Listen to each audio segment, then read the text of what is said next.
Dan masih bersama Dokter Anna Prononingrum SPM. Makanya itu juga mau tanya-tanya, silakan ya kirimin SMS atau WhatsApp-nya. Tadi udah dijelaskan tentang katarak, penyebabnya juga. Nah, proses terjadinya hingga menjadi katarak itu seperti apa sih, Dok? Ya, kalau tadi kita bicara secara garis besar Betul. ya gitu.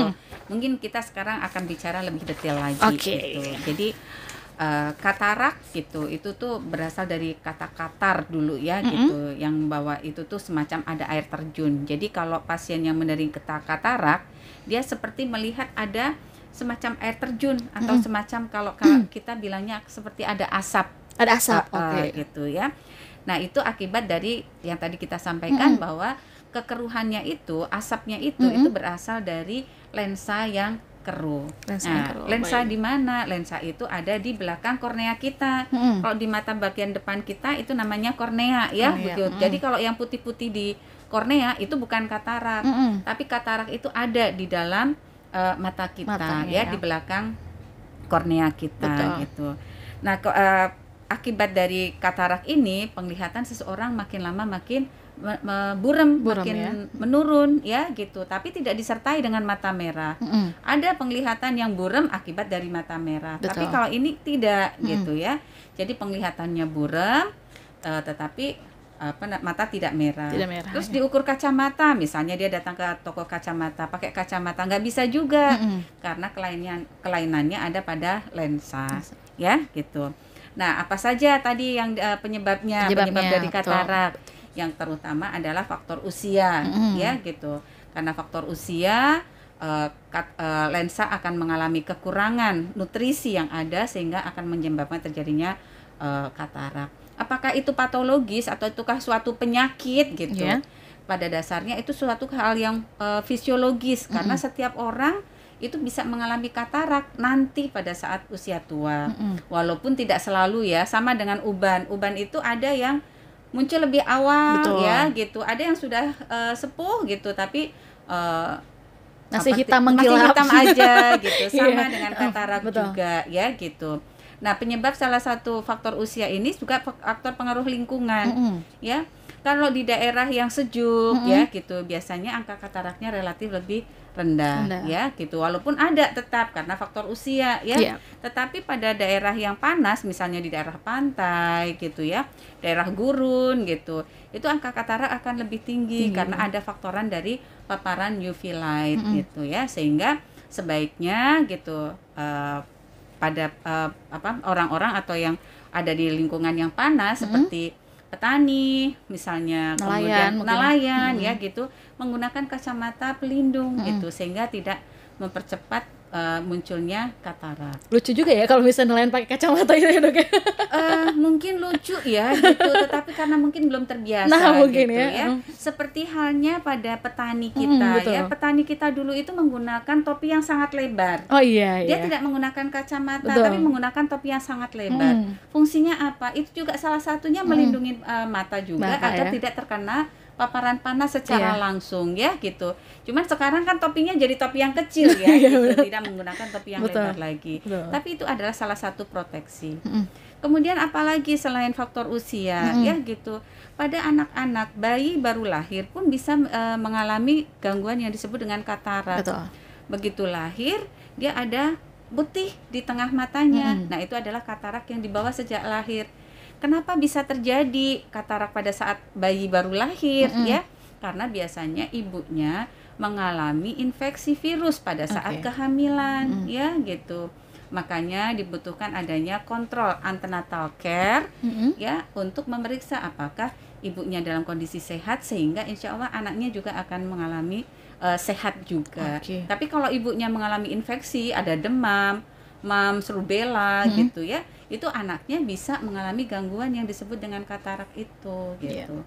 Dan operasi katarak pada anak atau bayi pun harus segera dilakukan untuk menjaga agar fungsi penglihatannya bisa tetap dipertahankan.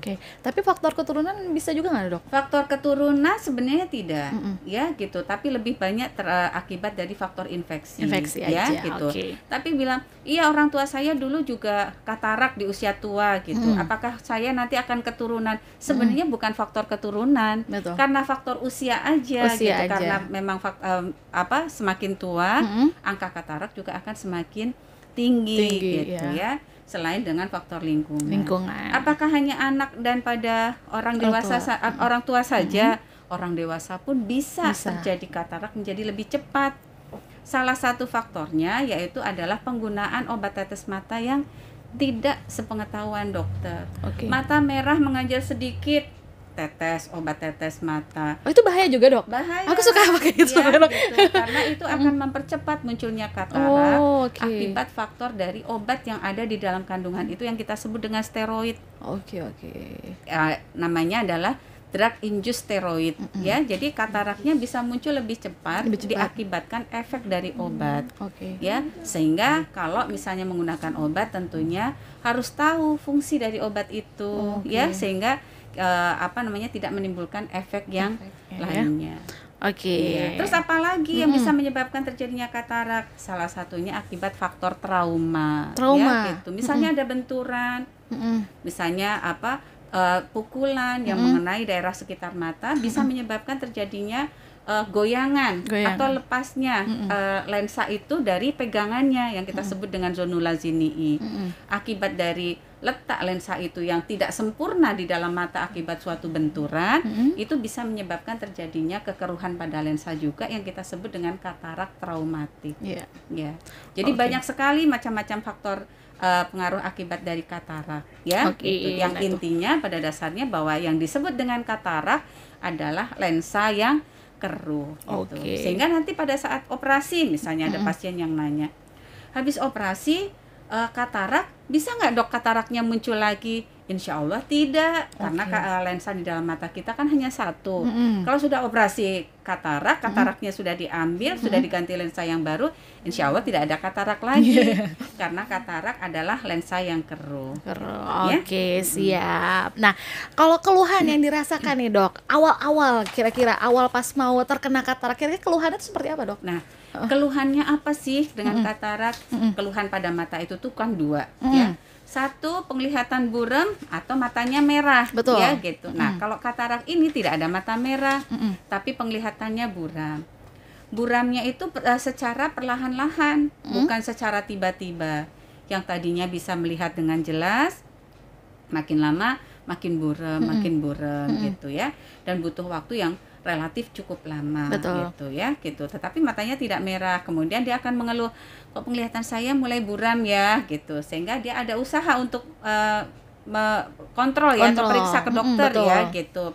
Ternyata di situ diukur kacamata juga nggak bisa gitu, karena ternyata sudah mulai ada kataraknya ya. Kemudian penglihatan, kalau melihat cahaya atau sinar matahari gitu, dia akan merasa silau. Itu terutama pada katarak yang belum matang. Jadi kalau melihat tuh silau. Selain buram, dia juga silau gitu ya. Tapi pada saat sore hari dia merasa lebih terang atau lebih nyaman. Itu juga merupakan salah satu tanda-tanda katarak. Kemudian mata tidak merah yang pasti. Kemudian ditambah dengan faktor yang lain, misalnya karena faktor usia atau karena ada riwayat penyakit kencing manis atau hipertensi gitu. Itu adalah tanda-tanda mulai terjadi penurunan penglihatan pada akibat dari katarak. Kemudian pada saat dilakukan pemeriksaan atau misalnya kataraknya memang sudah matang, pada saat lihat di kaca itu akan kelihatan, loh kenapa ya di tengah-tengah mata kok ada putih-putihnya. Nah, itu merupakan diagnosa pasti dari katarak. Berarti udah kelihatan secara fisiknya dok ya? Iya gitu. Tapi biasanya fungsi penglihatannya sudah sangat menurun gitu. Kalau kita biasa memeriksa pasien ya gitu untuk tajam penglihatan gitu, itu kan dengan menggunakan alat yang disebut dengan Snellen chart. Mungkin pasien-pasien katarak udah nggak bisa lagi baca tulisan di Snellen chart, tapi hanya bisa melihat misalnya dengan menghitung jari gitu, counting finger gitu. Ini berapa Pak gitu, misalnya seperti itu. Nah, itu adalah tanda-tanda bahwa memang faktor kataraknya sudah siap atau sudah selayaknya untuk dilakukan tindakan operasi. Berdasarkan klasifikasinya dari katarak ini sendiri dok, itu seperti apa dok? Berdasarkan kekeruhannya. Jadi ibaratnya katarak itu kan lensa ya. Jadi bagian-bagian dari lensa itu kan ada tutupnya yang kita sebut, atau kulitnya yang kita sebut dengan kapsul. Jadi ada di kapsul yang bagian atas, ada kapsul bagian bawah ya, kapsul anterior dan kapsul posterior. Di tengahnya itu ada dagingnya istilahnya ya, yang kita sebut dengan korteks. Dan di dalamnya ada bijinya yang kita sebut dengan nukleus. Ya, jadi kebayang ya gitu. Ada kulitnya, ada dagingnya, berlapis-lapis ada bijinya, ya dok ya. gitu. Jadi seperti buah mangga kali ya, gitu. Buah mangga di dalam ada bijinya, ada dagingnya, ada kulitnya. Nah, kekeruhan lensa atau jenis lensa itu tuh bisa dibagi menjadi dua. Yang mateng bijinya dulu atau dagingnya dulu. Sama dengan buah mangga yang kita peram. Kalau buah mangga yang diperam, apa dulu yang matang? Dagingnya dok? Dagingnya, betul, tapi bijinya masih kecil ya. Masih kecil. Tapi kalau buah mangga yang matang di pohon, biasanya bijinya matang dulu ya. Itu sama. Jadi pada saat pada kondisi katarak yang matur atau katarak akibat faktor usia, itu nukleusnya itu akan matang terlebih dahulu, yang kita sebut dengan nuklear, tipe nuklear. Sedangkan pada pasien-pasien yang misalnya menggunakan obat tetes mata yang tidak terpantau, kemudian ada kelainan misalnya tadi trauma ya, kemudian akibat dari penyakit kencing manis atau hipertensi, itu biasanya dagingnya dulu yang matang. Dagingnya dulu. Ya, sehingga biasanya nukleusnya atau bijinya itu relatif kecil. Itu yang disebut dengan tipe kortikal. Jadi ada tipe nuklear, ada tipe kortikal gitu. Tapi pada dasarnya apapun bentuknya atau tipenya gitu, itu tindakannya sama. Ya. Dan diagnosanya juga sama, tentunya adalah katarak. Nah gitu ya. Untuk pengobatannya sendiri dok, pada pasien buta katarak ini seperti apa dok? Nah, sebelum kita sampai ke pengobatan terapi ya atau pengobatannya, kita tahu dulu jenis kapan sih katarak itu akan dilakukan. Nah, katarak itu ada katarak imatur, jadi belum kita lakukan operasi. Katarak matur harus segera dilakukan operasi. Katarak hipermatur kita tahu gitu, ada resikonya. Ya gitu. Ibaratnya tadi kalau misalnya kita bicara tentang buah mangga ya gitu. Kapan sih kita mau makan buah mangga gitu? Tentunya saja pada saat kalau buah mangga itu sudah matang ya dok, sehingga rasanya juga manis ya gitu. Sama. Kapan sih katarak itu akan kita lakukan operasi? Tentu saja pada kondisi katarak itu matur ya atau matang gitu. Sehingga begitu dilakukan tindakan operasi, penglihatan akan menjadi jelas. Gitu. Pernah nggak kita makan buah mangga pada saat belum matang? Pernah dirujak dok? Pernah, betul, dirujak ya, dirujak atau ada ibu-ibu yang sedang ngidam. Sama. Katarak juga, pada katarak imatur juga bisa dilakukan operasi pada kondisi-kondisi tertentu.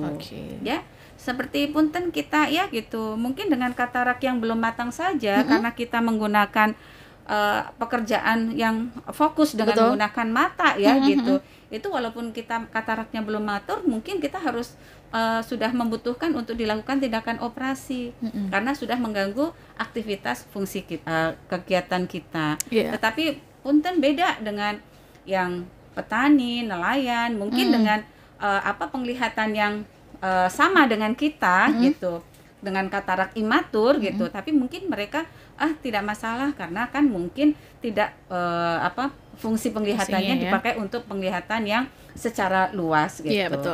Sehingga mungkin mereka akan melakukan operasi pada saat dibutuhkan ya gitu, pada saat matur. Tetapi pada saat kita mungkin imatur juga sudah harus dilakukan. Tapi bagaimana kondisinya jika kondisi katarak itu hipermatur?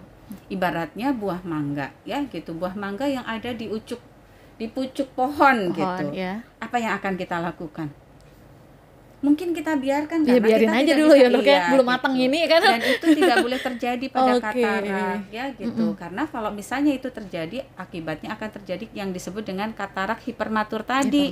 Iya gitu. Gimana ciri-ciri kalau buah mangga yang sudah hipermatur, yang sudah terlalu masak? Kulitnya keriput betul, ya gitu, bijinya besar, kemudian dagingnya sudah mulai melembek ya, peot gitu, ya, peot kan. Itu juga terjadi pada katarak hipermatur, gitu. yang bisa menyebabkan reaksi inflamasi pada mata itu sendiri, sehingga kita tidak boleh membiarkan kondisi katarak dalam kondisi hipermatur. Nah, tugas siapa itu? Adalah tugas kita semua untuk saling mengingatkan, ya gitu. Walaupun tempatnya jauh gitu, walaupun tempatnya sulit dijangkau ya gitu, mungkin masih ada saudara-saudara kita, termasuk teman-teman kita kader ya gitu, untuk bisa memberitahu ya gitu, memberikan penyuluhan gitu akan pentingnya fungsi penglihatan. Karena kalau sampai terjadi komplikasi atau katarak hipermatur yang bisa menyebabkan terjadinya komplikasi pada mata gitu, sehingga orang itu kan akan mengalami gangguan penglihatan. Kalau dia gangguan penglihatan atau misalnya sampai buta, dia tidak bisa mampu sendiri, sehingga akan membutuhkan orang-orang untuk membantunya, sehingga tentu saja produktivitas dari keluarga itu pasti akan menurun ya gitu. Sehingga sebelum terjadi hal-hal yang tidak kita inginkan, sebaiknya dilakukan pemeriksaan atau kontrol ya. Apalagi BKMM kan tidak terlalu jauh dan insya Allah terjangkau untuk seluruh masyarakat. Mudah diakses juga. Mudah diakses. Nah, karena di pinggir jalan juga ya dok ya. Betul sekali. Nah, tapi untuk syarat-syarat penderita katarak dapat dioperasi dok, itu syaratnya seperti apa aja? Syaratnya adalah seperti tadi ya gitu. Memang sudah saatnya untuk dioperasi ya gitu, sesuai dengan itu tadi klasifikasinya, mau katarak imatur atau katarak matur atau katarak hipermatur ya gitu. Nah, syarat-syaratnya itu sebelum kita lakukan operasi nanti akan kita lakukan pemeriksaan dulu ya. Mulai dari tekanan darahnya bagus atau tidak. Kemudian akan diukur juga gitu, gula darahnya ada atau tidak ya. Kalau misalnya yang kencing manis belum bisa kita lakukan operasi, kita tunda dulu, diperbaikin dulu kadar gula darahnya. Kemudian ada yang kita sebut dengan tekanan intraokuler atau tekanan bola mata. Tekanan bola mata juga pada saat mau operasi katarak juga harus bagus dulu ya gitu. Ibaratnya roda ban ya gitu, roda mobil ya, ban mobil gitu. Kalau tekanannya terlalu tinggi itu kan bisa menyebabkan komplikasi ya, bisa meledak dan lain sebagainya, sehingga harus stabil dulu pada saat dilakukan tindakan operasi. Selain itu nanti dicek juga kadar darahnya, HB-nya cukup atau tidak. Dan yang pasti yang pada saat kita mau memasang lensa, kita harus ukur dulu lensanya. Karena masing-masing orang mempunyai ukuran lensa yang berbeda-beda ya. Bukan ukuran besarnya ya, tapi ukuran untuk tajam penglihatan yang kita sebut dengan dioptri. Pada orang normal kayak kita tidak menggunakan kacamata ya gitu. Itu mungkin kekuatan lensanya itu sama mungkin 20. Tetapi pada orang yang menggunakan kacamata, kita akan ukur juga gitu, sehingga nanti pada saat selesai operasi dia tidak perlu menggunakan kacamata lagi gitu, karena sudah diukur lensa yang akan ditanam dan disesuaikan dengan kebutuhan pasien. Kalau faktor usia apakah menjadi persyaratan? Tentu saja tidak ya gitu. Kemudian faktor penglihatan, ya itu menjadi bahan pertimbangan apakah sudah saatnya untuk dilakukan tindakan operasi atau tidak. Dan operasi di BKMM itu baik menggunakan pasien umum, mau pasien asuransi atau pasien BPJS ya gitu, atau ada lagi satu KIS ya gitu. Itu semuanya sama aja ya. Dan lensa yang kita pasangkan itu lensa yang bagus, sehingga harapan kita masyarakat kita gitu, terutama Cikampek, Karawang, Subang dan Purwakarta itu mempunyai hasil penglihatan yang bagus. Jadi Kang Ete jangan ragu lagi nih, langsung aja berobat ke BKMM Cikampek ya. Itu ada di Jalan Insinyur Haji Juanda nomor 10 Cikampek. Pendaftaran saat pandemi corona itu waktu dibatasi ya dok ya? Tentu saja. Iya gitu. Karena kan kita masih dalam kondisi pandemi ini masih tetap harus menerapkan protokol kesehatan. Betul sekali. Saat ini memang dibatasi sebanyak 70%. Tapi alhamdulillah hingga saat ini kita masih bisa melakukan jaga jarak dan protokol kesehatan tentunya dengan cara pengaturan pendaftaran ya. Kalau biasanya kalau pendaftaran itu kan antrian panjang, sekarang bisa menggunakan dengan pendaftaran online ya. Sehingga pada saat pasien datang itu tidak perlu mengantri untuk pendaftaran, tapi sudah mulai di entry, sehingga pasien cukup duduk. Dan duduknya juga sudah mulai dibatasin ya gitu, tidak boleh berdekatan dan ini jaga jarak ya. Kalau dulu pada saat pasien yang mengantar boleh semuanya masuk gitu, tapi saat ini adalah dibatasi. Adalah satu pasien satu pengantar. Biasanya bawa anak-anak, bawa semuanya dibawa gitu. Sekarang tidak boleh, anak-anak tidak boleh masuk gitu. Betul. Karena kan harus dijaga juga ya. Upaya pencegahan gitu ya dok ya. Gitu. Siap. Jadi protokol kesehatan tetap kita lakukan. Yang tadi pembatasan itu tidak hanya pembatasan dalam jumlah ya, tetapi pembatasan juga dalam pelayanan. Dan selama melakukan pelayanan kesehatan mata itu tidak boleh melepas masker. Tidak boleh melepas masker. Gitu. Oke, siap. Nah, buat Kang Eto yang mau tanya-tanya nanti bakal dijawab satu persatu ya. Silakan kirimin lagi aja SMS atau WhatsApp-nya di 0896 239 14 969.